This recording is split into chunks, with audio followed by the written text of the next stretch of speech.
अब हम circular queue में ऑलरेडी हम डिस्कस कर चुके हैं कि सर्कुलर क्यू किस तरीके से वर्क करता है। अब हम सर्कुलर क्यू में इंसर्ट करने के लिए और डिलीट करने के लिए कोड लिख रहे हैं। तो देखिए C for circular queue, C का मतलब है यहाँ पर सर्कुलर से सर्कुलर एन क्यू, यानी सर्कुलर क्यू में हम इंसर्ट करने जा रहे हैं सर्कुलर एन क्यू। अब देखिए क्या क्या चीज़ों की हमें रिक्वायरमेंट होगी। तो हमें क्यू का नेम पता होना चाहिए, क्यू का साइज़ हमें पता होना चाहिए, फ्रंट पॉइंटर हमें पता होना चाहिए, रियर पॉइंटर हमें पता होना चाहिए, और हमें वो एलिमेंट पता होना चाहिए जिसको कि हम यहाँ पर इंसर्ट करने जा रहे हैं। तो इसलिए हम इतनी सारी इन्फॉर्मेशन को यहाँ पर पास करेंगे। उसके बाद देखिए कोड क्या होगा। तो सबसे पहले हमें ये चेक करना होगा, देखिए चूँकि हम इंसर्ट करने जा रहे हैं तो सबसे पहले हमें ये चेक करना होगा कि कहीं हमारा सर्कुलर क्यू फुल तो नहीं है, ठीक है ना। एक एलिमेंट को हम इंसर्ट करने जा रहे हैं तो हम यहाँ पर ये चेक करेंगे कि कहीं हमारा जो सर्कुलर क्यू है वो कहीं फुल तो नहीं है। तो आप यहाँ पर फुल के लिए कैसे चेक करेंगे, हम ऑलरेडी आपको बता चुके हैं। दो कंडीशन होती हैं। तो पहले फर्स्ट कंडीशन लगाते हैं, फ्रंट इक्वल 0, फ्रंट इक्वल 0 हो एंड रियर इक्वल n-1 हो। ये फर्स्ट कंडीशन है क्यू के फुल होने के लिए, सर्कुलर क्यू के फुल होने के लिए। तो फ्रंट 0 हो एंड रियर n-1 हो। और सेकंड कंडीशन क्या हो सकती है, सेकंड कंडीशन हमने आपको बताया था कि फ्रंट और रियर दोनों साइड बाय साइड हो। जैसे कि मान लीजिए फ्रंट आपका जा रहा है इधर, ठीक है ना, आपका रियर गया, फिर आपका फ्रंट गया, और फिर रियर ऐसे घूम के आपका वापस आ जाए, ठीक है ना। जैसे कि देखिए ये क्यू है आपका देखिए फ्रंट भी यहीं पर ही है, रियर भी यहीं पर ही है। आप इंसर्ट करते जा रहे हैं, रियर आपका यहाँ पर पहुँच गया, फिर लेट से आपने इसको डिलीट कर दिया, और फिर आपका यहाँ पर फ्रंट यहाँ पर आ गया, और फिर ये रियर आपका घूम करके लेट से यहाँ पर आ जाता है, ठीक है ना। ये रियर आपका यहाँ पर आ जाता है, और यहाँ पर आप किसी एलिमेंट एल्फा को इंसर्ट कर देते हो, तो आप क्या देखने कि क्यू उस केस में भी आपका फुल हो जाएगी, यानी रियर +1 आपका क्या हो, फ्रंट हो, जो कि हम ऑलरेडी आपको बता चुके हैं, ठीक है ना। यानी रियर और फ्रंट दोनों साइड बाय साइड हो, उस केस में भी आपका ये क्यू फुल हो सकती है। तो ये दो कंडीशन है क्यू के फुल होने की, या तो फ्रंट 0 हो, रियर n-1 हो, या फिर रियर +1 आपका फ्रंट हो, ठीक है ना। तो इनमें से या तो ये कंडीशन सेटिस्फाई हो रही है, या फिर अगर ये कंडीशन सेटिस्फाई हो रही है तो उसका मतलब ये है कि क्यू आपका फुल है। तो आप वहाँ पर मैसेज प्रिंट करा देंगे कि क्यू इज़ फुल, ठीक है ना। तो आप वहाँ पर ये लिख देंगे circular queue is full, circular queue आपका फुल है। तो आप उसमें एलिमेंट को इंसर्ट नहीं कर सकते, तो आप यहाँ पर क्या करेंगे, एग्जिट कर जाएंगे। तो आप यहाँ पर लिख देंगे एग्जिट 1, ठीक है ना, उस क्यू से आप इंसर्ट कर जाएंगे। एल्स मान लीजिए अगर आप एग्जिट नहीं कर रहे हैं, इसका मतलब क्या है, देखिए अगर क्यू फुल होगा तो आप एग्जिट कर जाएंगे। अगर आप एग्जिट नहीं कर रहे हैं, आप इस पॉइंट पर आ रहे हैं, तो इस पॉइंट पर आने का मतलब ये है कि आपने एग्जिट नहीं किया, यानी आपकी सर्कुलर क्यू फुल नहीं है। अब चूंकि फुल नहीं है तो आप उसमें एलिमेंट को इंसर्ट कर सकते हैं। अब हम यहाँ पर एक चीज़ और ये चेक करेंगे कि कहीं वो पहला एलिमेंट तो नहीं है जिसको कि हम इंसर्ट करने जा रहे हैं। तो पहला एलिमेंट, क्योंकि देखिए ऐसा हो सकता है कि आप इस एलिमेंट एक्स को इंसर्ट करने जा रहे हो और आपका सर्कुलर क्यू एम्प्टी हो। इसका मतलब ये एक्स है, ये पहला एलिमेंट हो जो उस सर्कुलर क्यू में, जो कि आप उसको इंसर्ट करने जा रहे हो। तो आप उसको भी चेक करना पड़ेगा। उसको क्यों चेक करना पड़ेगा, क्योंकि फ्रंट और रियर दोनों पॉइंटर को आपको एक साथ अंदर लाना है। अगर आपका सर्कुलर क्यू एम्प्टी है तो फ्रंट और रियर दोनों ही आपके सर्कुलर क्यू से बाहर रहे होंगे। देखिए अगर आपका सर्कुलर क्यू एम्प्टी है तो फ्रंट और रियर दोनों ही आपके उस सर्कुलर क्यू से बाहर रहे होंगे। तो आप इस एलिमेंट एक्स को इंसर्ट करने जा रहे हैं तो रियर तो उसके अंदर आ जाएगा, तो उसके साथ साथ आपको फ्रंट को भी उसके अंदर लाना होगा, क्योंकि दोनों पॉइंटर एक साथ अंदर होंगे। तो आप यहाँ पर चेक करेंगे इफ़ रियर इक्वल -1। इसका मतलब क्या है, इसका मतलब ये है कि अगर रियर इक्वल -1 होगा, इसका मतलब सर्कुलर क्यू आपका एम्प्टी है और ये वो फर्स्ट एलिमेंट है जो आप इस सर्कुलर क्यू में इंसर्ट करने जा रहे हैं। तो उस केस में आप क्या करेंगे, फ्रंट और रियर दोनों को अंदर ले आएंगे, ठीक है ना। तो फ्रंट और रियर दोनों को आप अंदर ले आए। एल्स पार्ट कब एग्जीक्यूट होगा, एल्स पार्ट देखिए एग्जीक्यूट तब होगा जब आपका, देखिए यहाँ पर आप कब आएंगे, यहाँ पर आप तब आएंगे जब आपका क्यू फुल भी नहीं है और आपका क्यू में कम से कम एक एलिमेंट पहले से है, ठीक है ना। देखिए आपका क्यू फुल भी नहीं है और आपके क्यू में कम से कम एक एलिमेंट पहले से है, तब आप इस एल्स वाले पार्ट में आएंगे। तो एल्स वाले पार्ट में आने का मतलब है कि आपका क्यू फुल भी नहीं है और आपके क्यू में कम से कम एक एलिमेंट है।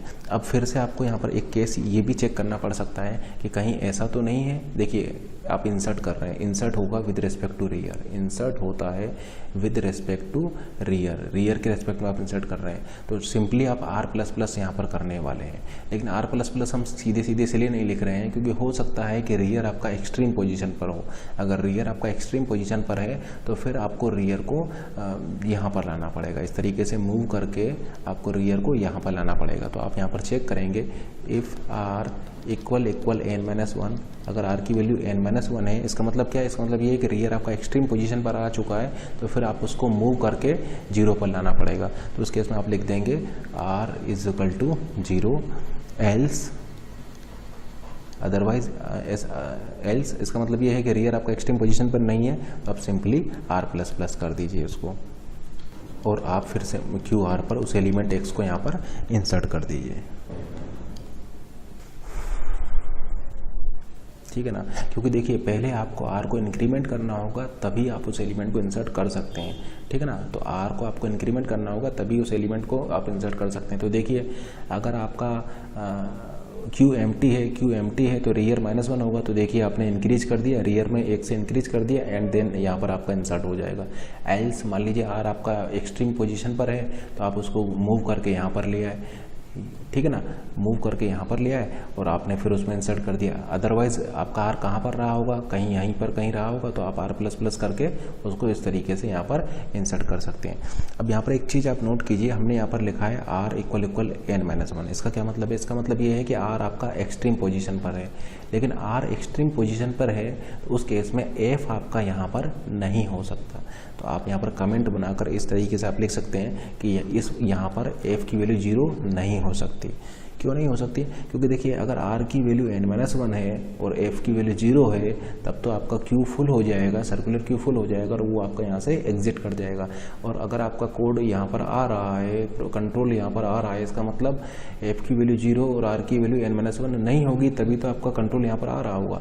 और आप यहाँ पर चेक कर रहे हैं कि r की वैल्यू n-1, तो अगर r की वैल्यू n-1 है तो इस केस में यहाँ पर इस कंट्रोल अगर आपका यहाँ पर आ रहा है, तो यहाँ पर फिर f की वैल्यू 0 नहीं हो सकती। f की वैल्यू 0 नहीं हो सकती, क्योंकि अगर f की वैल्यू भी 0 हो जाएगी और r की वैल्यू भी n-1 हो जाएगी, तो फिर उस केस में Q आपका फुल हो जाएगा और फुल होते ही आपका यहीं से एग्जिट कर जाएगा। तो फिर उस केस में कंट्रोल आपका यहाँ पर कभी नहीं आ सकता है। तो अगर आपका कंट्रोल यहाँ पर आ रहा है और r की वैल्यू n-1 है, तो डेफिनेटली वहाँ पर इस फ्रंट पॉइंटर की वैल्यू नॉन जीरो होगी, फ्रंट पॉइंटर की वैल्यू 0 नहीं हो सकती है। अब चूँकि आपका फ्रंट पॉइंटर की वैल्यू 0 नहीं है, जैसे कि एक एग्जाम्पल से इसको देखते हैं, ये मान लीजिए आपका है और आपका रियर पॉइंटर आपका यहाँ पर है और यहाँ पर आपका डेटा भरा हुआ है ABCDE और आपका फ्रंट यहाँ पर है। अब चूँकि देखिए फ्रंट R Q ये वाली कंडीशन मीट कर गया, आपका प्रोग्राम यहाँ से एग्जिट कर जाएगा, आपका कोड जो है, आपका कंट्रोल जो है वो यहाँ से एग्जिट कर जाएगा, क्योंकि ये कंडीशन आपका मीट कर गया। लेकिन लेट से आप इस एलिमेंट को डिलीट कर देते हैं, तो फ्रंट आपका यहाँ पर आ जाएगा। अब देखिए फ्रंट आपका 0 नहीं है और आपको किसी एलिमेंट, लेट से आपको H एलिमेंट को यहाँ पर इंसर्ट करना है, तो फिर उस केस में देखिए आप यहाँ पर आएंगे, R की वैल्यू -1 भी नहीं है, R की वैल्यू n-1 है, लेकिन देखिए फ्रंट की वैल्यू 0 नहीं है, तो ईजिली आप इस R को यहाँ पर ला सकते हैं। तो फिर R आपका 0 को पॉइंट करने लग जाएगा और इस एलिमेंट H को आप यहाँ पर इंसर्ट कर सकते हैं। और देखिए अब ये कंडीशन मीट कर जाएगा, R+1 = F, यानी Q आपका फुल हो जाएगा और नेक्स्ट टाइम आप इसमें किसी भी एलिमेंट को इंसर्ट नहीं कर सकते। देखिए नेक्स्ट टाइम से नहीं कर सकते हैं, लेकिन ये एलिमेंट H आपका इंसर्ट हो जाएगा और R का आपका यहाँ से R की वैल्यू n-1 से 0 हो जाएगी। ठीक है ना, तो हमने यहाँ पर ये एक्सप्लेन कर रहे हैं कि f की वैल्यू इस पॉइंट पर 0 नहीं हो सकती है, अदरवाइज आपका कंट्रोल वो यहीं से एग्जिट कर चुका होता। तो यहाँ से एग्जिट नहीं किया है, कंट्रोल यहाँ तक आया है, इसका मतलब f की वैल्यू यहाँ पर क्या होगी? f की वैल्यू 0 नहीं होगी। इसका मतलब हम ऐसा बोल सकते हैं कि Q आपका फुल नहीं है। Q आपका, देखिए यहाँ पर आने का मतलब क्या है कि Q आपका फुल नहीं है। अब चूंकि Q आपका फुल नहीं है और R की वैल्यू n-1 है, इसका मतलब f की वैल्यू 0 नहीं होगी। तो आप इजीली R की वैल्यू को 0 कर सकते हैं। एल्स अगर मान लीजिए R की वैल्यू n-1 नहीं है, तब तो सिंपली R++ कीजिए और उस एलिमेंट को यहाँ पर इंसर्ट कर दीजिए। तो ये एक्सट्रीम पोजीशंस को आप इन कंडीशंस को लगा करके चेक करना पड़ेगा, अदरवाइज सिंपली R++ करके आप उस एलिमेंट को यहाँ पर इंसर्ट कर सकते हैं। तो ये कोड हो जाएगा इस सर्कुलर क्यू में एक एलिमेंट को इंसर्ट कराने का। यहाँ पर एक चीज़ और नोट कीजिए कि ये जो हमने एल्स के अंदर ये जो कोड लिखा है, इसकी जगह पर आप एक और लिख सकते हैं। देखिए इसकी जगह पर आप इस टाइप से भी लिख सकते हैं, rear = rear +1 mod size of circular queue. Size of circular queue क्या है यहाँ पर? n, mod n। ठीक है ना, इस पूरे कोड की जगह पर आप सिंपली ये कोड लिखकर भी अपना काम चला सकते हैं। कैसे? देखिए, अगर r की वैल्यू n-1 होगी, अगर r की वैल्यू n-1 होगी तो आप जब यहाँ पर r की वैल्यू n-1 पुट करेंगे तो n-1 प्लस 1, तो 1 से 1 कैंसिल हो जाएगा। देखिए r की वैल्यू n-1 आप यहाँ पर रखेंगे तो n-1 प्लस 1 से 1 कैंसिल हो गया। n mod n, तो n mod n क्या होता है? n mod n आपका होता है 0, यानी r की वैल्यू क्या हो जाएगा? 0। तो देखिए यहाँ पर आप यही काम कर रहे हैं, r की वैल्यू 0 हो गया। और लेट से अगर r की वैल्यू n-1 नहीं है, r की वैल्यू n-1 नहीं है, ठीक है ना, लेट से आपका ये जो है n की वैल्यू है 5, n की वैल्यू है आपका 5, और लेट से r की वैल्यू n-1 नहीं है, लेट से r की वैल्यू 2 है। तो आप जब यहाँ पर रखेंगे तो ये हो जाएगा 2 + 3 सॉरी की वैल्यू 2 है, तो यहाँ पर जब पुट करेंगे तो ये हो जाएगा 2 + 1 mod 5, ये क्या हो जाएगा? नई r की वैल्यू हो जाएगा। तो 3 mod 5 यानी 3 को आप 5 से डिवाइड करके उसका रिमाइंडर लेंगे तो आपका क्या आएगा? 3 आएगा, यानी r की वैल्यू क्या हो गई? 3 हो गई, यानी r की वैल्यू अगर 2 है तो वो 3 हो जाएगा। वो सेम काम आपका यहाँ पर हो रहा है r++ में। इसका मतलब इस कोड को ना लिख करके आप इस लाइन को भी यहाँ पर लिख सकते हैं। तो देखिए, अगर आपको सर्कुलर क्यू में किसी एलिमेंट को इंसर्ट कराना है तो इस कोड की हेल्प से आप उसको इंसर्ट करा सकते हैं। इसकी टाइम कॉम्प्लेक्सिटी क्या होगी? एक एलिमेंट को सर्कुलर क्यू में इंसर्ट कराने में आपका टाइम लगेगा ऑर्डर ऑफ 1। इस कोड की स्पेस कॉम्प्लेक्सिटी हो जाएगी ऑर्डर ऑफ 1। स्पेस कॉम्प्लेक्सिटी भी ऑर्डर ऑफ 1 है, और एक एलिमेंट को सर्कुलर क्यू में इंसर्ट कराने की टाइम कॉम्प्लेक्सिटी भी ऑर्डर ऑफ 1 होगा। तो time complexity order of 1, space complexity order of 1। तो इंसर्ट कराने में आपने किन किन चीज़ों का ध्यान रखा है? इंसर्ट कराने में सबसे पहले तो आप इस चीज़ का ध्यान रखेंगे कि कहीं क्यू आपकी फुल तो नहीं है। दूसरा, आप इस चीज़ का ध्यान रखेंगे कि कहीं वो फर्स्ट एलिमेंट तो नहीं है जो आप इंसर्ट कराने जा रहे हैं। तीसरा, इस चीज़ का ध्यान रखेंगे कि कहीं रियर आपका इस एक्सट्रीम कॉर्नर पर तो नहीं आ गया है, क्योंकि अगर रियर इस एक्सट्रीम कॉर्नर पर आ गया होगा तो आपको उसको रीसेट करके 0 पर लाना होगा, ठीक है ना। अदरवाइज सिंपली आप r++ कर देंगे और उस एलिमेंट को इंसर्ट कर देंगे। तो इन 3 चीज़ों का ध्यान रखेंगे। अगर इन 3 चीज़ों में से कोई कंडीशन मीट नहीं कर रही है तो सिंपली r++ कीजिए और उस एलिमेंट को वहाँ पर इंसर्ट कर दीजिए। अब नेक्स्ट हम देखने जा रहे हैं कि सर्कुलर क्यू में आप डिलीशन कैसे करेंगे। हम ऑलरेडी आपको ये बता चुके हैं कि अगर फ्रंट की वैल्यू -1 है, फ्रंट की वैल्यू -1 होने का मतलब है कि क्यू आपकी एम्प्टी है। तो अगर आप फ्रंट की वैल्यू अगर -1 है और क्यू, इसका मतलब हो जाएगा क्यू अगर आपकी एम्प्टी है, तो फिर अगर आप वहाँ पर किसी भी एलिमेंट को डिलीट करेंगे तो आपका डिलीशन परफॉर्म वहाँ पर नहीं होगा, तो आपको वहाँ से एग्जिट करना होगा, ठीक है ना। और दूसरा, हम ये भी आपको बता चुके हैं कि अगर फ्रंट और रियर दोनों इक्वल हैं, इसका मतलब वो लास्ट एलिमेंट होगा उस सर्कुलर क्यू में जिसको कि आप डिलीट करने जा रहे हैं। तो सर्कुलर क्यू के डिलीशन में आप इन 2 चीज़ों का ध्यान रखेंगे। तो अब हम कोड लिख रहे हैं C4 सर्कुलर DQ, यानी सर्कुलर क्यू में से एलिमेंट को डिलीट करने का कोड हम लिख रहे हैं। क्या क्या पास करना होगा? क्यू का नेम आपको पास करना होगा, n की वैल्यू पास करना होगा, साइज ऑफ क्यू आपको पास करना होगा, फ्रंट पॉइंटर पास करना होगा और रियर पॉइंटर आपको पास करना होगा। यानी ये 4 इन्फॉर्मेशन आपको पता होना चाहिए। अब देखिए, सबसे पहले आप यहाँ पर एक वेरिएबल हम y मान लेते हैं। क्यों मान रहे हैं? क्योंकि हो सकता है कि जिस एलिमेंट को आप डिलीट करने जा रहे हैं उसके आपके रिक्वायरमेंट हो, तो उसको हम y में सेव करा लेंगे। अब सबसे पहले आप यहाँ पर ये चेक कीजिए, अब डिलीट करने जा रहे हैं, आप सबसे पहले ये चेक कीजिए कि कहीं क्यू आपका एम्प्टी तो नहीं है। ऑलरेडी हम बता चुके हैं कि डिलीशन होता है विद रिस्पेक्ट टू फ्रंट, यानी फ्रंट को आपको लेना होगा, क्योंकि डिलीशन फ्रंट के रेस्पेक्ट में होता है, ठीक है ना। तो आप यहाँ पर चेक करेंगे कि फ्रंट की वैल्यू इक्वल कहीं -1 तो नहीं है, क्योंकि अगर फ्रंट की वैल्यू -1 होगी इसका मतलब क्यू आपका एम्प्टी होगा, और एम्प्टी क्यू से आप किसी एलिमेंट को डिलीट नहीं कर सकते हैं। तो आप यहाँ पर मैसेज प्रिंट करा देंगे, print of queue is empty, circular queue is empty, या circular queue is underflow, ठीक है ना। तो आप फिर उसमें से एलिमेंट को डिलीट नहीं कर सकते और आप यहाँ से एग्जिट कर जाएंगे। तो आपका कंट्रोल यहाँ से एग्जिट कर जाएगा, क्योंकि सर्कुलर क्यू आपकी एम्प्टी है।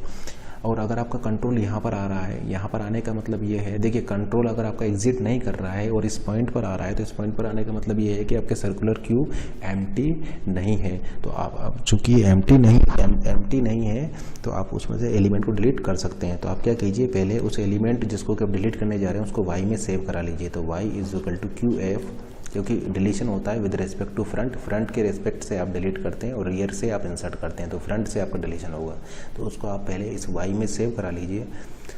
अब देखिए, एक और चीज़ का ध्यान रखेंगे कि कहीं जिस एलिमेंट को आप डिलीट करने जा रहे हैं वो उस सर्कुलर क्यू का लास्ट एलिमेंट तो नहीं है। तो इस कंडीशन को आप यहाँ पर चेक करेंगे। तो कैसे चेक करेंगे? इफ़ फ्रंट इक्वल R, तो फ्रंट इक्वल इक्वल आर का मतलब ये है कि अगर ये ऐसा होगा इसका मतलब ये है कि वो लास्ट एलिमेंट है जिसको कि आप डिलीट करने जा रहे हैं। अगर फ्रंट और रियर दोनों इक्वल हैं इसका मतलब वो लास्ट एलिमेंट होगा, एग्जैक्ट उस सर्कुलर क्यू में केवल एक ही एलिमेंट होगा, वो लास्ट एलिमेंट होगा जिसको कि आप डिलीट करने जा रहे हैं। तो उस केस में आप क्या करेंगे, चूँकि वो एलिमेंट आपने डिलीट कर दिया है तो सर्कुलर क्यू आपका एम्प्टी हो जाएगा। तो फिर उस केस में आपको फ्रंट और रियर दोनों को ही बाहर लाना होगा। तो बाहर लाने के लिए आपको फ्रंट और रियर दोनों की वैल्यू को -1 कर देंगे। एल्स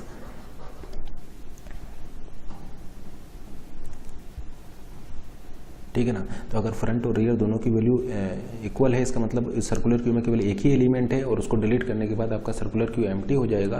तो आप फ्रंट और रियर दोनों को ही आप बाहर ले आएंगे। एल्स एग्जिट यहाँ पर कंट्रोल आने का क्या मतलब है, एल्स पार्ट में कंट्रोल आने का मतलब ये है कि उस क्यू में मोर देन 1 एलिमेंट है, उस क्यू में मोर देन 2 या मोर देन 2 एलिमेंट वहाँ पर होंगे तभी आपका कंट्रोल यहाँ पर आएगा। ठीक है ना। अगर उस क्यू में एग्जैक्टली 1 एलिमेंट होगा तब तो आपका कंट्रोल इफ वाले पार्ट में आएगा। और एल्स वाले पार्ट में आपका कंट्रोल आ रहा है, एल्स वाले पार्ट में अगर आपका कंट्रोल आ रहा है इसका मतलब उस सर्कुलर क्यू में मोर देन 1 एलिमेंट होंगे। अब फिर से आप यहाँ पर एक कंडीशन और ये चेक करेंगे कि कहीं आपका फ्रंट जो है वो एक्सट्रीम पोजीशन पर तो नहीं पहुँच गया है। देखिए जैसे कि हम आपको बताए थे कि ये मान लीजिए आपका क्यू है, ठीक है ना, और ये मान लीजिए फ्रंट होगा, ये मान लीजिए रियर है, इंसर्ट किए, रियर बढ़ गया, इंसर्ट किए, रियर बढ़ गया, मान लीजिए 1 2 3 4 इंसर्ट किए, रियर आपका बढ़ गया। फिर मान लीजिए आप इसको डिलीट कर दिए तो ये आपका फ्रंट हो जाएगा, इसको आप डिलीट कर दिए तो ये आपका नया फ्रंट हो जाएगा। अब मान लीजिए आपने 5 को इंसर्ट कर दिया तो ये आपका नया रियर हो जाएगा। फिर मान लीजिए आपने 6 को इंसर्ट किया तो ये आपका नया रियर हो जाएगा। ठीक है ना। फिर मान लीजिए आपने 3 को डिलीट कर दिया तो ये आपका नया फ्रंट हो जाएगा। अब जैसे कि आप यहाँ पर देख सकते हैं कहीं ये केस तो नहीं है कि आपका जो देखिए आपने 6 को इंसर्ट किया है तो ये आपका नया रियर हो जाएगा। तो ये आपका नया रियर है, ये आपका नया फ्रंट है। तो इस केस को आपको चेक करना पड़ेगा कि कहीं ऐसा तो नहीं है कि आपका फ्रंट जो है वो एक्सट्रीम पोजीशन पर आ गया है, क्योंकि इसको डिलीट करते ही आपका फ्रंट जो है सर्कुलर वे में मूव करते हुए यहाँ पर आ जाना चाहिए। ठीक है ना। तो इस कंडीशन को भी आपको चेक करना है कि कहीं ऐसा तो नहीं है कि आपका फ्रंट जो है वो एक्सट्रीम पोजीशन पर आ गया हो, अदरवाइज आपको क्या करना पड़ेगा, उसको रीसेट करके 0 पर लाना पड़ेगा। तो आप यहाँ पर उस कंडीशन को चेक करेंगे, if front equal n-1, front equal अगर फ्रंट आपका n-1 पर है तो उस केस में आपको इस फ्रंट को 0 लाना होगा। एल्स सिंपली आप फ्रंट ++ कर दीजिए और आपका वो एलिमेंट डिलीट हो जाएगा। तो ये आपका एल्स वाला कोड हो जाएगा एंड फिर आप उसको रिटर्न करा दीजिए, रिटर्न y, और इस तरीके से आप इस सर्कुलर क्यू में एलिमेंट को डिलीट कर सकते हैं। अब देखिए यहाँ पर आपका कंट्रोल आने का क्या मतलब था, यहाँ पर कंट्रोल आने का मतलब यह था कि आपकी क्यू में मोर देन 1 एलिमेंट होंगे और फ्रंट की वैल्यू n-1 है, यानी फ्रंट की वैल्यू अगर आपका n-1 है, मोर देन 1 एलिमेंट भी है, मोर देन 1 एलिमेंट भी है।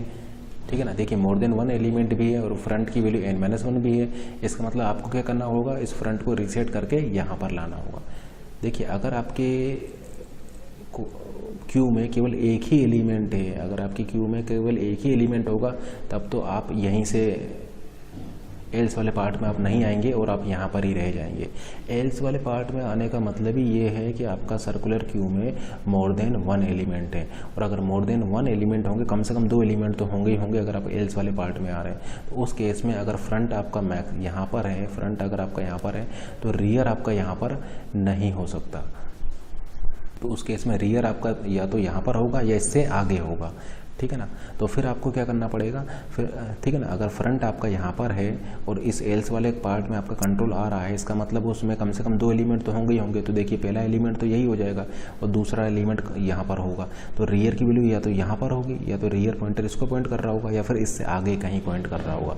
तो फिर अगर आपको उस एलिमेंट को डिलीट करना है तो फिर फ्रंट को आपको रीसेट करके यहाँ पर लाना होगा। इसीलिए हमने यहाँ पर लिखा है कि फ्रंट = 0। अदरवाइज सिंपली आप फ्रंट को फ्रंट ++ कर दीजिए, जैसे कि आप देख रहे थे यहाँ पर हम डिलीट करते जा रहे थे और फ्रंट की वैल्यू को ++ करते आ रहे थे। ठीक है ना। हम डिलीट करते आ रहे थे और डिलीट करते जा रहे थे और फ्रंट की वैल्यू को फ्रंट ++ करते जा रहे थे। तो एल्स आप क्या कीजिए, सिंपली उसको फ्रंट ++ कर दीजिए और आपको वो एलिमेंट जो है वो डिलीट हो जाएगा। इस तरीके से आप सर्कुलर क्यू में एक एलिमेंट को डिलीट कर सकते हैं। यहाँ पर फिर से हम ऐसा बोल सकते हैं कि ये जो कोड जो आपने यहाँ पर लिखा है, इस कोड की जगह पर ऐसा बोल सकते हैं कि जो कोड आपने लिखा है इसकी जगह पर आप डायरेक्टली ये भी यूज कर सकते हैं, front = front plus 1 mode n। या तो इस कोड को यूज़ कीजिए या डायरेक्टली आप इसको भी लिख सकते हैं, क्योंकि देखिए अगर फ्रंट की वैल्यू n-1 होगी, अगर आप यहाँ पर n-1 को पुट करेंगे तो ये आपका क्या आ जाएगा, 0 आ जाएगा, ठीक है ना, क्योंकि n-1 1 प्लस 1 ये कैंसिल हो जाएगा, n मोड n आपका 0 हो जाएगा। एल्स अगर n-1 वो नहीं रहा होगा तो फिर आपका वो +1 होकर के वो प्लस हो जाएगा यहाँ पर, ठीक है ना। जैसे इससे पहले केस में हमने आपको बताया था कि अगर n की वैल्यू लेट से आपका 5 है, n की वैल्यू अगर आपका 5 है एंड लेट से फ्रंट की वैल्यू अगर 3 है तो आप यहाँ पर रखेंगे तो ये हो जाएगा 3 + 1 मोड 5, ये क्या हो जाएगा आपका 4 हो जाएगा। तो फ्रंट की वैल्यू क्या हो गई आपकी 4 हो गई, यानी प्लस हो गई। अगर और अगर फ्रंट की वैल्यू n-1 होगी, जैसे कि मान लीजिए फ्रंट की वैल्यू अगर 4 होगी तो 4 + 1 होकर के ये 5 हो जाएगा, 5 मोड 5 आपका 0 हो जाएगा, और उस केस में फ्रंट की वैल्यू क्या हो गई आपका 0 हो गई। तो या तो इस कोड को लिखिए या डायरेक्टली आप इस कोड को भी यहाँ पर यूज़ कर सकते हैं। तो ये सर्कुलर डी क्यू में क्या करेगा, इस एलिमेंट को, एक एलिमेंट को डिलीट करने के लिए आप इस कोड का यहाँ पर यूज़ करेंगे। अब इसकी टाइम कॉम्प्लेक्सिटी क्या हो जाएगा, इसका टाइम कॉम्प्लेक्सिटी हो जाएगा ऑर्डर ऑफ 1, और इस कोड की स्पेस कॉम्प्लेक्सिटी हो जाएगा ऑर्डर ऑफ 1। यानी सर्कुलर क्यू में एक एलिमेंट को डिलीट करने के लिए आप इस कोड का यूज़ करेंगे, और एक एलिमेंट को डिलीट करने में आपको ऑर्डर ऑफ 1 टाइम लगेगा, यानी कॉन्स्टेंट टाइम में आप एक सर्कुलर क्यू में से एक एलिमेंट को डिलीट कर सकते हैं। उसी तरीके से इस सर्कुलर क्यू का जो भी कोड है ये आपका एक कॉन्स्टेंट स्पेस में एग्जीक्यूट होगा। तो टाइम कॉम्प्लेक्सिटी भी हो जाएगा ऑर्डर ऑफ 1, स्पेस कॉम्प्लेक्सिटी भी होगी इसकी ऑर्डर ऑफ 1। को सर्कुलर क्यू में से किसी एलिमेंट को डिलीट करना है तो सबसे पहले तो आप इस बात का ध्यान रखेंगे कि कहीं वो सर्कुलर क्यू आपकी एम्प्टी तो नहीं है। दूसरा इस चीज़ का आप ध्यान रखेंगे कि कहीं ऐसा तो नहीं है कि जिस एलिमेंट को आप डिलीट करने जा रहे हैं वो लास्ट एलिमेंट हो, या फिर आप इस चीज़ का ध्यान रखेंगे कि कहीं ऐसा तो नहीं है कि आपका जो फ्रंट है वो एक्सट्रीम पॉइंट पर आ गया हो। अगर इन तीनों में से कोई केस नहीं है तो सिंपली आप F++ करके F++ कर दीजिए, आपका वो जो एलिमेंट है वो सर्कुलर क्यू से डिलीट हो जाएगा। देखिए हम यहाँ पर वर्ड यूज़ कर रहे हैं डिलीट, लेकिन एक्चुअली में वो डिलीट नहीं होगा, क्योंकि देखिए हमने यहाँ पर ऐसा कोई भी लाइन नहीं लिखा है जिससे कि वो डिलीट हो। डिलीट नहीं होगा, आपका फ्रंट की पोजीशन आगे बढ़ जाएगा। और फ्रंट किसको पॉइंट करता है, फ्रंट पॉइंट करता है उस एलिमेंट को जो कि आपका डिलीट होने वाला होता है, और रियर उस पॉइंट को, रियर पॉइंटर उस पॉइंट को, पॉइंटर उस एलिमेंट को पॉइंट करता है जो कि आपका न्यूली इंसर्टेड होता है। तो rear pointer always point newly inserted element, and front pointer उस एलिमेंट को पॉइंट करता है जो कि आपका डिलीट होने वाला होता है, ठीक है ना। इसका मतलब आपने फ्रंट ++ कर दिया तो अब आपका जो डिलीट होगा वो नेक्स्ट वाला एलिमेंट होगा। तो हम यहाँ पर वर्ड यूज़ कर रहे हैं कि हमने डिलीट कर दिया, लेकिन डिलीट नहीं किया है, एक्चुअली में वो एलिमेंट वहीं पर ही रहेगा, हमने केवल पॉइंटर को इंक्रीमेंट कर दिया है, ठीक है ना। डिलीट नहीं होगा वो एलिमेंट, हमने यहाँ पर हमने केवल पॉइंटर को ही इंक्रीमेंट कर दिया। हाँ, अगर आप उसको कोई दूसरी वैल्यू असाइन करेंगे तो वो ओवरराइट हो जाएगा। जैसे कि यहाँ पर देखिए पहले 1 था, आपने यहाँ पर 5 किया तो ये, हाँ वो ओवरराइट हो सकता है। जैसे कि देखिए पहले अगर यहाँ पर 1 था, आपने लिख दिया 5, तो ये 1 ओवरराइट होकर के 5 हो जाएगा। जैसे देखिए पहले यहाँ पर 2 था, आपने लिख दिया यहाँ पर 6, तो वो 2 ओवरराइट होकर के आपका 6 हो जाएगा। और डिलीट करने से मेरा मतलब है यहाँ पर कि आप पॉइंटर्स की वैल्यू को इंक्रीमेंट कर दे रहे हैं, लेकिन अगर वो घूम करके आ जाता है और फिर अगर आप वहाँ पर इंसर्ट करते हैं तो फिर उस ओल्ड वैल्यू को वो ओवरराइट कर देगा। प्रीफिक्स गिवन है, उस प्रीफिक्स को आप पोस्ट फिक्स में किस तरीके से कन्वर्ट करेंगे। जैसे कि मान लीजिए ये आपका इनफिक्स है a+b*c, इसका प्रीफिक्स क्या हो जाएगा, इसका प्रीफिक्स हो जाएगा देखिए *bc a+, तो इसका प्रीफिक्स हो जाएगा +a*bc। तो देखिए ये इस इनफिक्स का प्रीफिक्स हो गया, और इसका पोस्ट फिक्स क्या हो जाएगा, इसका पोस्ट फिक्स हो जाएगा देखिए bc*a+,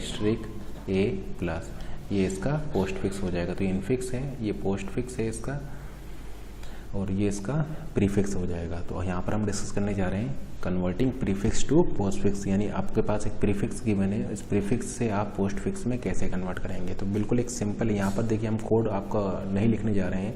इस कन्वर्जन के लिए जो कोड होगा या एल्गोरिथम हम यहाँ पर लिखने नहीं जा रहे हैं, हम यहाँ पर सिंपली आपको एक अप्रोच बता रहे हैं कि किस तरीके से आप एक प्रीफिक्स को पोस्ट फिक्स में कन्वर्ट कर सकते हैं।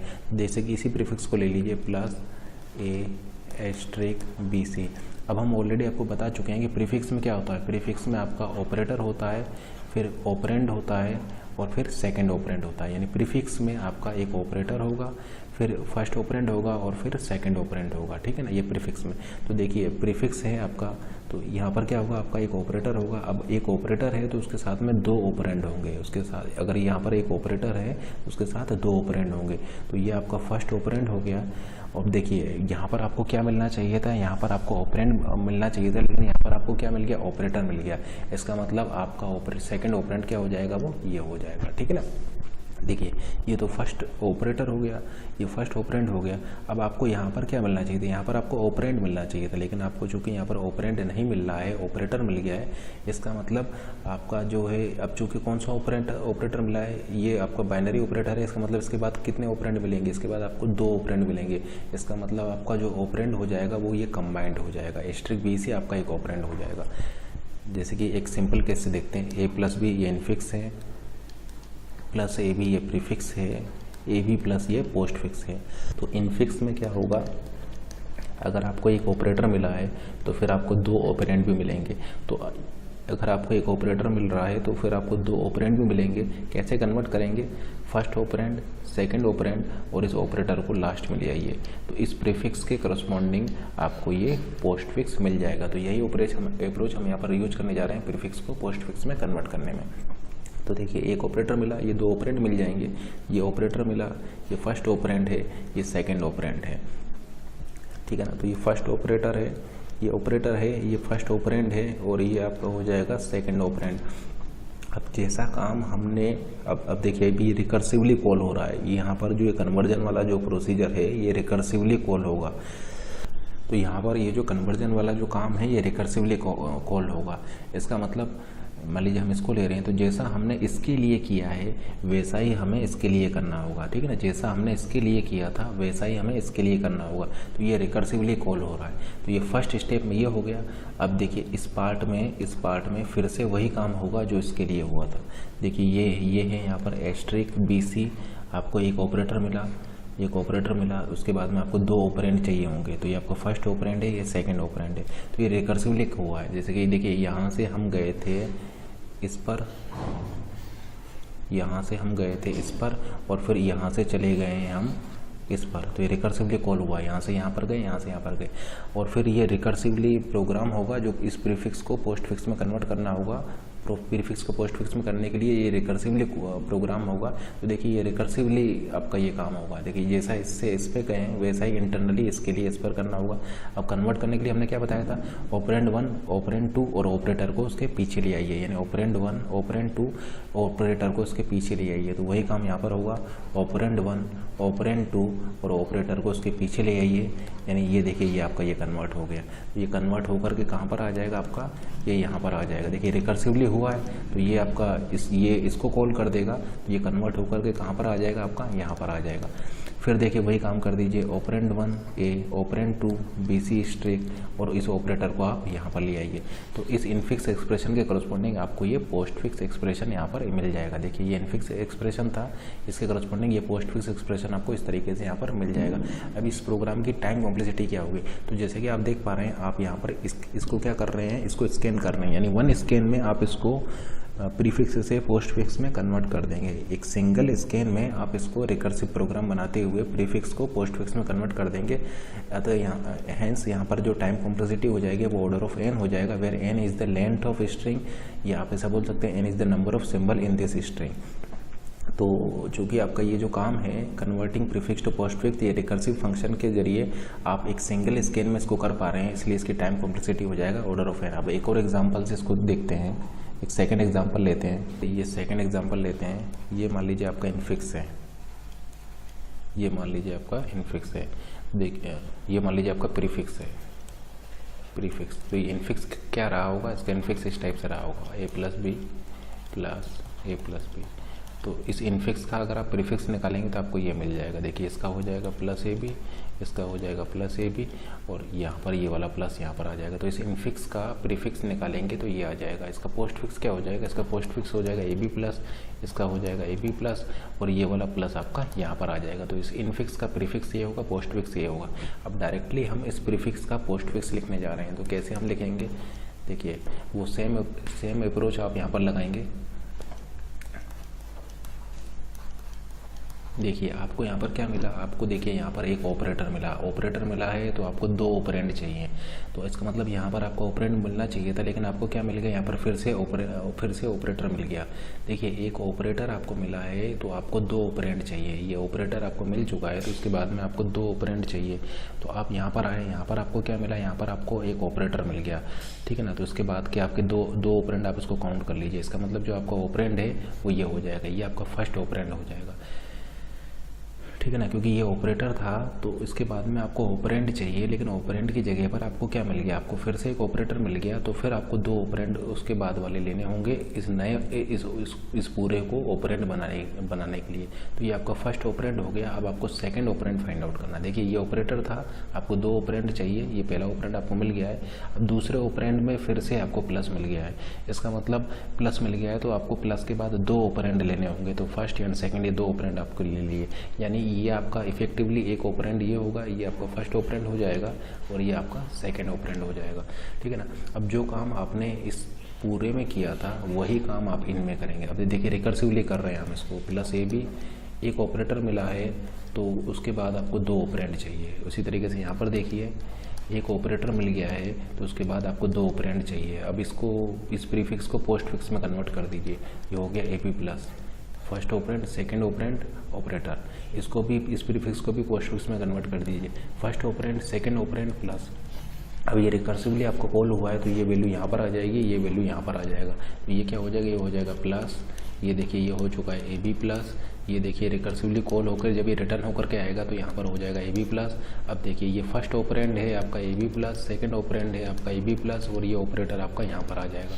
तो जैसे कि आप देख पा रहे हैं इस प्रीफिक्स एक्सप्रेशन के करस्पॉन्डिंग आपको डायरेक्टली पोस्ट फिक्स मिल जा रहा है और आपको क्या यहाँ पर क्या करना पड़ रहा है, केवल आपको केवल इस इनपुट को 1 टाइम स्कैन करना पड़ रहा है। तो उसकी टाइम कॉम्प्लेक्सिटी हो जाएगा ऑर्डर ऑफ n।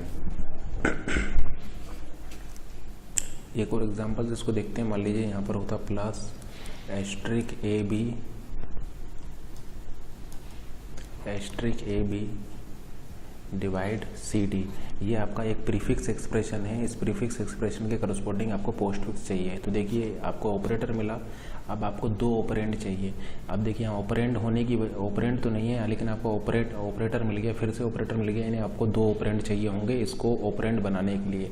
ये आपका ऑपरेंड बन चुका है, यानी ये ऑपरेटर है, ये फर्स्ट ऑपरेंड है। अब आप सेकंड ऑपरेंड के लिए जा रहे हैं। देखिए ये ऑपरेटर है, ये आपका फर्स्ट ऑपरेंड है। अब आप सेकंड ऑपरेंड के लिए चेक कर रहे हैं। अब यहाँ पर आपको सेकंड ऑपरेंड तो नहीं मिला, लेकिन आपको ऑपरेटर मिल गया, यानी इसको ऑपरेंड बनाने के लिए आपको फिर से 2 नए यानी इसको ऑपरेंड बनाने के लिए अब आपको नए 2 ऑपरेंड खोजने होंगे। तो देखिए ये फर्स्ट ऑपरेंड आपको यहाँ मिल गया, सेकंड ऑपरेंड यहाँ पर मिल गया, यानी आप ऐसा बोल सकते हैं कि ये आपका सेकंड ऑपरेंड हो जाएगा, कंबाइंड आपका एक सेकंड ऑपरेंड हो जाएगा। अब देखिए ये रिकर्सिवली ये आपका कॉल होगा, ऑपरेटर है, ऑपरेंड है, रिकर्सिवली कॉल होके ए बी स्ट्रिक हो जाएगा। अब देखिए ऑपरेटर है, फर्स्ट ऑपरेंड है, सेकंड ऑपरेंड है, तो रिकर्सिवली कॉल होके ये हो जाएगा और ये प्लस आपका यहाँ पर है। फिर आपका ये रिकर्सिवली कॉल होकर के ये क्या हो जाएगा, ये फर्स्ट ऑपरेंड, सेकंड ऑपरेंड और ये आपका जो ऑपरेटर है वो आपका यहाँ पर आ जाएगा। तो इस इनफिक्स एक्सप्रेशन के करस्पॉन्डिंग पोस्ट फिक्स एक्सप्रेशन आपको ये मिल जाएगा। तो इस इनफिक्स एक्सप्रेशन के करस्पॉन्डिंग पोस्ट फिक्स एक्सप्रेशन आपका ये हो जाएगा। अब देखिए इसकी टाइम कॉम्प्लेक्सिटी क्या हो जाएगा, टाइम कॉम्प्लेक्सिटी हो जाएगा ऑर्डर ऑफ n, क्योंकि इसमें आपको केवल इस होल स्ट्रिंग को 1 टाइम स्कैन करना है, ठीक है ना। इसकी टाइम कॉम्प्लेक्सिटी हो जाएगा ऑर्डर ऑफ n, क्योंकि आपको यहाँ पर इस होल स्ट्रिंग को केवल 1 टाइम स्कैन करना है। वेयर n क्या है, n is the length of string या number of symbol in this string. तो अभी तक हमने क्या डिस्कस किया, अभी तक हमने डिस्कस किया था स्टैक क्या था, स्टैक आपका 1 साइड ओपन था एंड 1 साइड क्लोज था, 1 side open and 1 side close. इसकी वजह से यहाँ पर जो आपका बिहेवियर था, बिहेवियर क्या आ रहा था, स्टैक आपका 1 side open and 1 side close था, जिसकी वजह से इसका बिहेवियर आ रहा था फर्स्ट इन लास्ट आउट या लास्ट इन फर्स्ट आउट। फिर हमने क्यू को देखा, क्यू आपका बोथ साइड ओपन था, बोथ साइड ओपन होने की वजह से इसमें वन साइड से हम इंसर्ट कर रहे थे, 1 साइड से डिलीट कर रहे थे और उसका बिहेवियर निकल के आ रहा था फर्स्ट इन फर्स्ट आउट। अब कुछ हम दूसरे टाइप के डेटा स्ट्रक्चर को यहाँ पर स्टडी करने जा रहे हैं। देखिए जैसे कि फर्स्ट हम देखते हैं इनपुट रिस्ट्रिक्टेड क्यू। एक होता है आपका इनपुट रिस्ट्रिक्टेड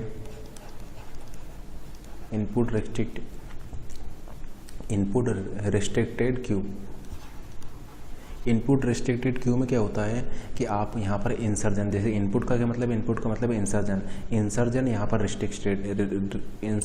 पर रिस्ट्रिक्टेड होगा। जैसे कि मान लीजिए ये आपका अगर क्यू है, इस क्यू में आपका इंसर्जन रिस्ट्रिक्टेड होगा, लेकिन डिलीशन दोनों साइड से हो सकता है।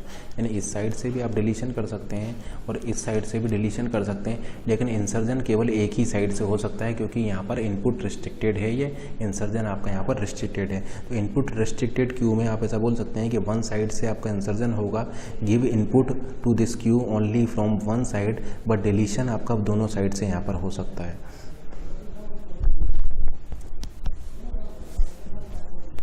अब चूंकि इस केस में डिलीशन आपका दोनों साइड से हो सकता है, देखिए इंसर्जन एक साइड से होगा, लेट से आपका इंसर्जन जो है वो इस साइड से हो रहा है, जबकि डिलीशन आपका दोनों साइड से हो रहा है, इस साइड से इंसर्जन रिस्ट्रिक्टेड है।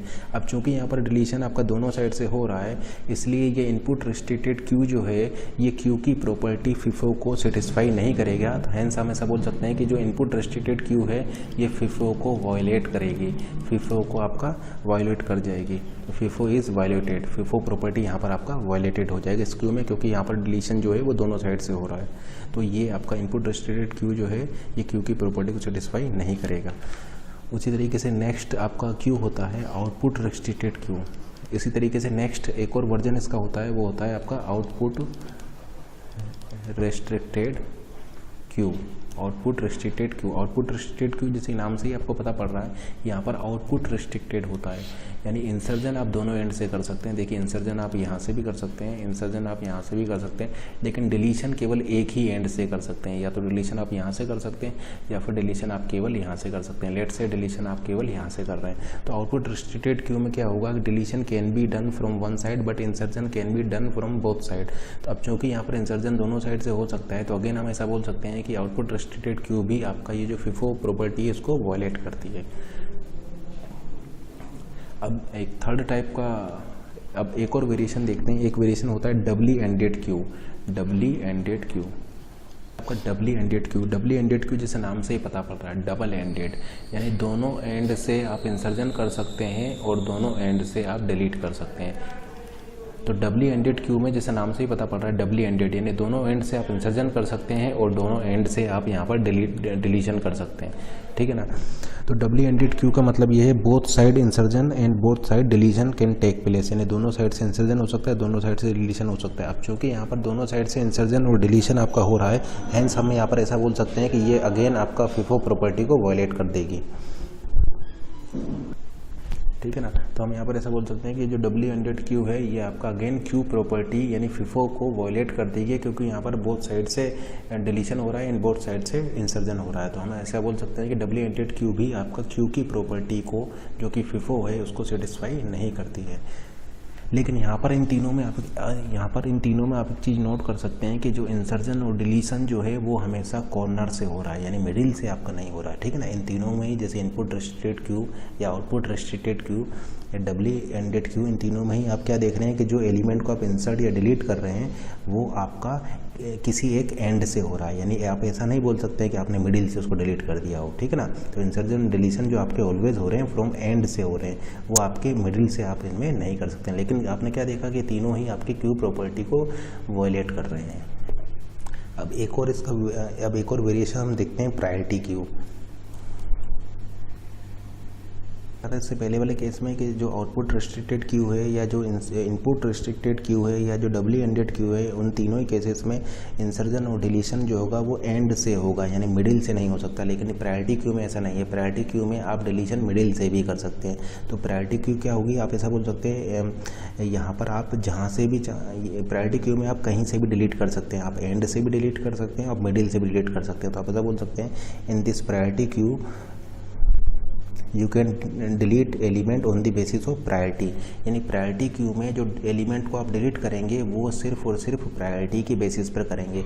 अगर कॉर्नर पॉइंट वाला या एंड पॉइंट वाला एलिमेंट की प्रायोरिटी हाई होगी तो एंड पॉइंट वाले को डिलीट कर देंगे, और अगर मिडिल पॉइंट वाले की प्रायोरिटी ज़्यादा होगी तो आप मिडिल वाले को डिलीट कर देंगे, ठीक है ना। तो आप यहाँ पर ऐसा बोल सकते हैं कि इंसर्जन के टाइम पर तो आप इसमें इंसर्ट करेंगे एज ए क्यू के तरीके से, ठीक है ना। प्रायोरिटी क्यू में अगर आप एलिमेंट इंसर्ट कर रहे हैं तो इंसर्जन तो क्यू की तरीके से ही होगा, ठीक है ना। At the time of insertion we can insert like a queue, but deletion जो होगा यहाँ पर वो बेस्ड होगा प्रायोरिटी के बेसिस पर, यानी डिलीट आप उसको करेंगे जिसकी प्रायोरिटी सबसे ज़्यादा होगी। यानी इसमें आप मिडिल वाले एलिमेंट को भी डिलीट कर सकते हैं अगर उसकी प्रायोरिटी ज़्यादा होगी तो। अब जैसे कि आप यहाँ पर देख पा रहे हैं, ये प्रायोरिटी क्यू भी आपका क्यू की प्रॉपर्टी को सेटिस्फाई नहीं कर रही है, क्योंकि आप इसमें डिलीशन कहीं से भी कर सकते हैं, ठीक है ना। यानी जैसे कि नॉर्मल क्यू में आपने देखा था कि जो डिलीशन था वो केवल एंड पॉइंट से होता था, जबकि यहाँ पर आपका जो डिलीशन है वो मिडिल से भी हो सकता है। तो इसलिए आपका ये जो प्रायोरिटी क्यू जो है ये भी क्यू की प्रॉपर्टी को सेटिस्फाई नहीं कर रही है, क्योंकि आप इसमें कहीं से भी एलिमेंट को डिलीट कर सकते हैं। तो इंसर्जन जो होगा यहाँ पर जो इंसर्जन होगा वो तो क्यू की तरीके से ही होगा, लेकिन जो डिलीशन होगा वो डिलीशन आपका बेस होगा किसके बेसिस पर होगा, वो प्रायोरिटी के बेसिस पर। यानी अगर प्रायोरिटी इस मिडिल वाले एलिमेंट की ज़्यादा होगी तो डायरेक्टली मिडिल से आप डिलीट कर देंगे, एंड वाले की ज़्यादा होगी तो एंड से आप डिलीट कर देंगे। यानी जिस भी एलिमेंट की प्रायोरिटी ज़्यादा होगी वो आप सबसे पहले इसको डिलीट करेंगे। तो प्रायोरिटी के बेसिस पर आप इसको डिलीट कर रहे हैं। अब देखिए इसके भी दो वर्जन हो सकते हैं, एक होता है असेंडिंग प्रायोरिटी क्यू, दूसरा होता है आपका डिसेंडिंग प्रायोरिटी क्यू, ठीक है ना। फर्स्ट इसका वेरिएशन है असेंडिंग प्रायोरिटी क्यू, सेकंड इसका वेरिएशन है डिसेंडिंग प्रायोरिटी क्यू।